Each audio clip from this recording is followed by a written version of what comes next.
Salah satu rekomendasi dari hasil gelar perkara khusus ijazah Jokowi yakni mempercepat pemberkasan klaster Roy Suryo CS. Akankah dikebutnya pemberkasan Roy Suryo CS ini berujung dengan penahanan?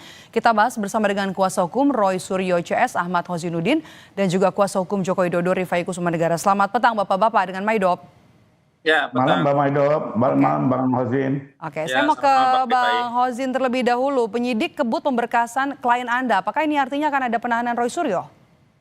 Ya, saya kira yang pertama Bismillahirrahmanirrahim yang ingin saya komentari dari konferensi pers yang disampaikan oleh Direktur Reserse Tindak Pidana Umum Polda Metro Jaya adalah ada dua hal substansi yang menurut saya harus kita kritisi bersama, yakni prematur dan kurang komprehensif. Prematurnya adalah rekomendasi itu belum bisa untuk dikeluarkan dan langsung disampaikan pada publik. Justru yang butuh rekomendasi itu adalah pihak-pihak pendumas yang sebelumnya mengajukan permohonan gelar perkara sebagaimana diatur di pasal 33 Perkapolri nomor 6 tahun 2019. Sampai hari ini kami belum menerima apa yang kemudian menjadi kesimpulan atau rekomendasi dari bagian pengawas penyidikan Polda Metro Jaya. Karena ini memang gawainya bukan gawe direkturnya tetapi gawe bagian pengawas yang kemudian bisa memberikan rekomendasi untuk melanjutkan atau menghentikan kasus. Yang kedua, saya kira apa yang disampaikan itu tidak menyeluruh, tidak utuh, sehingga banyak catatan kami tentang proses tahapan dan prosedur untuk menetapkan tersangka itu belum terjawab. Dan itu yang sebenarnya menjadikan proses itu bisa direkomendasikan untuk dihentikan. Di antaranya ada 1 dari 8 tersangka dalam penetapan tersangka belum pernah diperiksa sebagai calon tersangka. Padahal sudah ada ketegasan dari putusan Mahkamah Konstitusi nomor 21/PUU/Romawi 13/2014 itu menegaskan bahwa yang dimaksud dengan bukti permulaan dalam penyidikan yang kemudian disimpulkan sebagai 2 alat bukti yang lengkap itu adalah 2 alat bukti yang sudah dikonfirmasi melalui pemeriksaan calon tersangka. Dan dalam konteks calon tersangka ini ada 1 yang belum diperiksa sehingga cacat prosedur dalam penetapan tersangka. Terlepas ini baru 1, tetapi ini menjadi 1 paket kesatuan penyidikan karena pengumumannya juga 1 kesatuan. Dan selanjutnya yang menurut saya menarik adalah ada koreksi dari Direktur Tindak Pidana Polda Metro Jaya Kriminal Umum bahwa kali ini dia tidak menyebutkan bahwa ijazah saudara Joko Widodo sebagai ijazah sah atau asli, tetapi dia hanya menyatakan menurut keterangan UGM adalah ijazah yang sah. Itu benar. Karena apa? Karena memang penyidik tidak bisa menyimpulkan berdasarkan penyidikan apa yang kemudian menjadi pokok perkara ini yang sedang diperdebatkan. Saat ini sebenarnya status quo-nya kan baru pemeriksaan bukti-bukti, belum menyimpulkan bukti, dan penyimpulan bukti itu nanti di persidangan. Saya kira itu yang bisa saya tanggapi. Tanggapannya Bung Rifai? Ya, justru kalau kami melihat sebaliknya ya, teman-teman penyidik sudah melakukan penyidikan secara komprehensif, hati-hati, profesional, mendengar kedua belah pihak secara berimbang. Bahkan kemarin pun juga masih dibuka gelar perkara khusus untuk mendengar lagi beberapa keluhan, dan semua ternyata sudah dikaji dan dijawab dalam konferensi pers. Dan satu hal lagi, justru di terakhir-terakhir ini kami melihat malah terjadi ada upaya penundaan gitu ya, perlambatan yang dilakukan oleh para tersangka, di mana salah satu kekecewaan kami adalah pada saat pemeriksaan tersangka berjanji akan mengajukan saksi dan ahli. Setelah lebih dari sebulan tak kunjung juga diajukan, bahkan malah meminta gelar perkara khusus. Sehingga buat saya ini justru ada upaya menunda-nunda, memperlambat gitu ya. Sehingga memang sebaiknya adalah berikan kesempatan terakhir untuk Upaya mengajukan mengulur ya, oke. Betul, terlihat sekali karena sejak pemeriksaan tersangka sebulan kemudian tidak ada satupun saksi dan ahli yang diperiksa gitu ya. Saya nggak ngerti persoalannya di penyidik atau di apa namanya ahlinya itu sendiri ya. Tapi bagaimanapun waktu terus berjalan, ini sudah mau berganti tahun, mau kapan lagi dijalankan, sehingga kemarin pun saya minta ini semua sudah cukup clear, Ombudsman juga sudah melihat, Wasidik termasuk juga Mabes juga sudah melihat bahwa ini sudah oke, tinggal lanjut ke persidangan. Dan satu hal yang cukup menarik, yang dilempar kemarin digelar juga sebenarnya sesuatu yang tidak berkaitan. Contohnya membahas perkara di Mabes, membahas perkara ada laporan yang tidak masuk. Jadi tidak ada hal yang substansial. Dan menurut saya, apalagi sudah kemarin ijazah dibuka ya. Yang dicatat adalah upaya untuk mengulur-ngulur waktu ya. Saya mau ke Bung Hozin. 2 permohonan kubu Anda kan sudah dipenuhi penyidik. Yang pertama adalah soal gelar perkara khusus, kemudian kedua diminta untuk memperlihatkan ijazah asli. Tapi kenapa kubu Anda masih ribut, malah sekarang bergeser lagi ke soal pas foto? Banyak yang menilai ini adalah upaya untuk bisa mengulur-ngulur waktu. Jangan dijawab dulu, tetaplah bersama kami. Kami akan kembali usai jeda. Bersama saya Maido Pelfrina di Kompas Petang, saya masih bersama dengan kuasa hukum dari Roy Suryo CS dan juga kuasa hukum dari Joko Widodo. Bung Hozin, tadi kita terputus soal dua permohonan kubu Anda kan sudah dipenuhi ya. Yang pertama tadi soal gelar perkara khusus, kemudian juga permintaan untuk melihat ijazah asli. Tapi kenapa kubu Anda ini masih ribut, malah sekarang bergeser lagi ke isu lain soal pas foto. Banyak yang menilai ini adalah upaya dari kubu Anda untuk mengulur-ngulur waktu.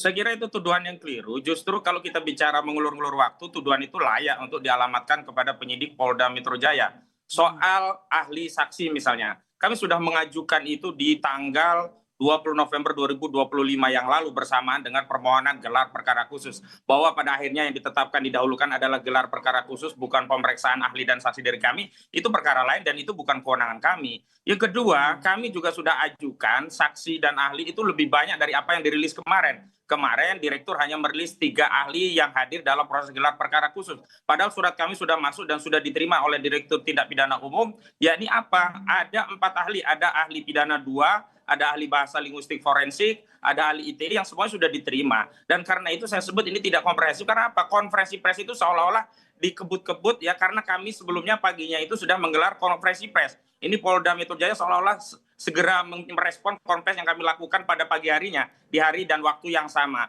Dan saya kira soal bahwa ada masalah dalam bukti yang kemudian ditunjukkan oleh penyidik, itu adalah hak bagi seorang tersangka untuk mempersoalkan bukti-bukti, diantaranya adalah masalah kontrasnya foto yang ada pada ijazah tersebut. Dan sampai hari ini ketika kubu Jokowi menyatakan ijazah itu asli, saya dalam konferensi pers kemarin kami dan kawan-kawan menegaskan, belum ada kesimpulan secara hukum yang menetapkan itu ijazah asli. Karena pada faktanya itu baru gelar perkara khusus yang baru mengatensi apa yang menjadi permohonan kami, bukan dalam konteks untuk memeriksa berkas dan dokumen. Dan kami tegaskan ya 700 dokumen itu bukan dokumen untuk membuktikan bahwa itu nilai akademik Jokowi sah. Enggak, itu 700 dokumen keseluruhan bukti yang disita yang tidak saja berkaitan dengan saudara Joko Widodo. Karena itu ada statement-statement yang menurut saya bias, yang itu seolah-olah menjadikan publik boleh yakin terhadap kehasilan absah atau ijazah dari Jokowi itu tidak bermasalah begitu. Bung Refai, tanggapan Anda? Ya, kembali lagi ini sampai kapanpun juga kita akan berbeda pandangan ya. Sehingga jalan satu-satunya adalah pengadilan. Di situ akan dibuka kesempatan masing-masing pihak menyampaikan bukti dan argumentasinya. Termasuk misalnya ada permohonan-permohonan lain bisa diajukan kepada hakim. Paling tidak ini terus terjadi progres dan memang ujungnya harus persidangan. Satu hal yang saya mau sampaikan bahwa terkait panggilan yang disampaikan tadi Bang Hozin, sebenarnya sudah dipanggil berkali-kali ya Bang Egy ini gitu ya. Bukan berarti tidak kita mengabaikan haknya, tapi kalau tidak datang terus nggak mungkin juga perkara terhenti kan. Sepanjang sudah dipanggil Tapi secara publik, problemnya maka putusan MK itu kan bukan hanya dipanggil, tapi harus diperiksa. bisa lanjut gitu loh. Bukan hanya dipanggil loh, syarat di putusan MK itu Enggak juga, diperiksa. kalau menurut saya kalau orang dipanggil. tidak datang-datang kabur mau gimana gitu kan, tetap Polisi perkara kan harus punya berjalan. kewenangan untuk mengambil tindakan dalam kerangka untuk mengambil keterangan. Makanya kalau keberatan silakan pra peradilan, kan sudah dibuka oleh Nah, direktur. itu kan sudah hak kami dan kami satu sudah hal mengatakan satu bahwa hal lagi peradilan izin juga mau bisa saya ditempuh. tambahkan di sini Cuma bahwa dalam konteks gelar perkara khusus itu kita mau selama melihat ini juga bagaimana yang sih kita lihat upaya selama dari Polda tempus Metro delikti Jaya ini untuk berbenah. para Ada komisi kepolisian yang melakukan evaluasi terhadap kinerja kepolisian padahal begitu. selama ini juga mereka di tanggal Januari sampai dengan bulan April mereka tidak pernah mengklaim sebagai peneliti. Baru setelah kami lapor mereka ujug-ujug merubah membangun alibi seolah-olah peneliti. Ini juga kita jangan sampai terkaburkan ya. Apalagi ternyata metodologinya juga tidak dapat dipertanggungjawabkan. Nanti ahli akan menerangkan mereka bukan sebagai digital forensik ya. Termasuk juga kalau mengklaim sebagai peneliti, bagaimana mungkin mengeluarkan kata-kata rusang kambangkan Jokowi, asingkan Jokowi, bahkan gantung Jokowi. Ini kan sesuatu yang menurut saya kita jangan terkaburkanlah dengan alibi peneliti. Saya pikir itu kan konteks yang lain ya. Objek utama adalah keaslian atau tidaknya ijazah tersebut. Maka fokusnya adalah apakah menyatakan ijazah palsu itu adalah sebuah pencemaran atau fitnah atau tidak. Maka balik lagi, apakah dokumen itu asli atau tidak. Jika ternyata nanti dokumen itu memang terbukti palsu, maka tentu saja tidak ada pencemaran dan fitnah pada kasus ini. Saya kira begitu. Tidak perlu sebaliknya kalau terbukti asli berarti pada tidak pidana persoalan yang sempurna kan. Dengan makanya kembali lagi ini, kita bawa saja ke sidang. Tapi kan sudah lihat, sudah ditunjukkan ya pada saat gelar perkara ya. Ya, jam 11 malam saat ya. keluar opini juga berbeda Mbak. Menarik lagi itu kan. Telah disita. Bukan berada di Jokowi dan ditunjukkan kepada Projo yang katanya sudah melihat ijazah aslinya. Itu yang bohong. Jadi tapi jam 11 malam waktu setelah gelar perkara khusus sudah lihat ya kubu Roy Suryo CS ya? Bukan hanya jam 11 dua kali, ada dua siang sesi. jam 2 juga ada. Justru di sesi pertama kita sudah lihat, di sesi kedua juga diperlihatkan ulang begitu, ada 2 sesi. Ijazah asli Pak Jokowi? Ijazah saja ya, jangan disebut asli karena belum dibuktikan asli. Oke, saya mau ke Bung Rifai. Rekomendasi hasil gelar perkara khusus yakni status Roy Suryo CS tetap tersangka dan juga pemberkasan dipercepat untuk kepastian hukum. Apakah kemudian kubu Anda melihat akan ada penahanan Roy Suryo CS? Nah, kalau untuk penahanan itu bukan kepentingan kami, karena menurut undang-undang penahanan itu adalah hak penyidik untuk kepentingan penyidik. Kami kembalikan kepada kebutuhan mereka.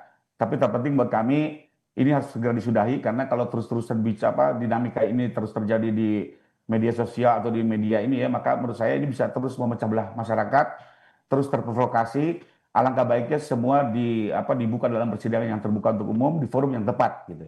Jadi agar semuanya terarah, Mbak. Karena kalau begini nggak pernah ada kepastian. Seperti yang saya bilang, ditunjukkan pun tidak ada manfaatnya. Bung Hozin, artinya klien Anda sudah siap ya kalau nanti misalnya harus ditahan?